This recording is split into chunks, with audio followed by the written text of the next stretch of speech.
Jamaica celebrates 58 years as an independent nation, and 8 deserving contributors have been awarded. Cool 97 FM salutes another icon of entertainment and media. Manley Augustus Buchanan, Big Youth, was born on April 19, 1949. The iconic reggae artist hails from Trenchtown, Kingston, and is mostly known for his tremendous work during the 1970s.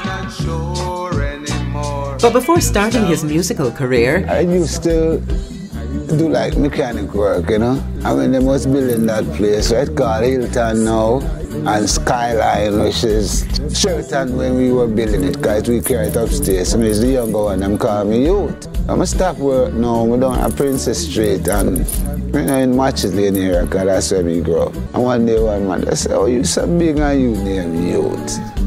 You must be a big youth." Because, like, you know, like a big youth is like a big boy.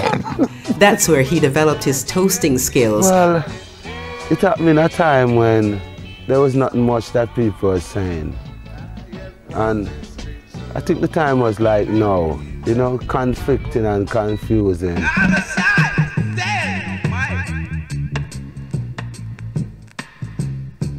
Big Youth started performing at dances that were initially influenced by U-Roy. By 1970, he became a regular with Lord Tippertone's sound system. Tippertone is a hometown sound, right? Like downtown Kingston, you know, on Princess Street, Matches Lane and all those places. And we used to have other guys like Wang Chu and playing Tippertone. Moving up to resident DJ and attracting the attention of Kingston's record producers. His early singles for producers like Jimmy Radway, Scratch Perry and Phil Pratt were both creatively and commercially unsuccessful.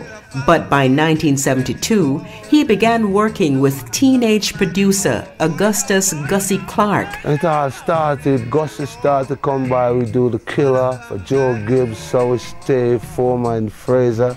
Gussie's sound was more in tune with the vibes on the streets of Kingston, which was exactly what Big Youth needed. The Killer became Big Youth's first major Jamaican hit, shortly followed by Tippertone Rocking. Then he released the big #1 S90 Skank. Yeah, Lion, you, Zion. I'm on a hook here, you know. I'm on a boss, you know. Right now, with him whole eye. With him wild. With him wild. Right on. S90 Skank, his first Jamaican #1 hit. The song was featured in a TV ad for the Honda motorcycle that inspired it. The first album to feature Big Youth's vocals was Chichi Run, produced by Prince Buster in 1972. Big Youth's house song style was distinct among his colleagues and entertainment rivals. He was also visually unique, with teeth decorated with red, green and gold jewels. In 1973, Buchanan released his first album, Screaming Target, produced by Gussie Clark. The album is still considered a classic, featuring rhythms from well-known hits by Gregory Isaacs and Lloyd Parks.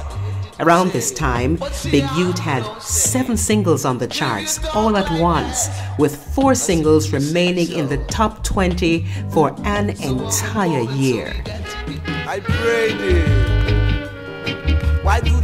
Throughout 1974 and 1975, Big Youth continued to record for other producers including Yabby U, Bunny Wailer and Joe Gibbs. Big Youth went on to make strides in entertainment that surpassed the dreams and aspirations of many. His contributions to music will always be one for the books as someone who paved the way. Congratulations, Manley Augustus Buchanan, Big Youth. Your recognition and honor is truly well-deserved. This feature was produced by Abigail Wilson and Norman Marsh. Cool 97 FM salutes this year's recipients of national honors and awards. Thank you for your undeniable impact on the nation.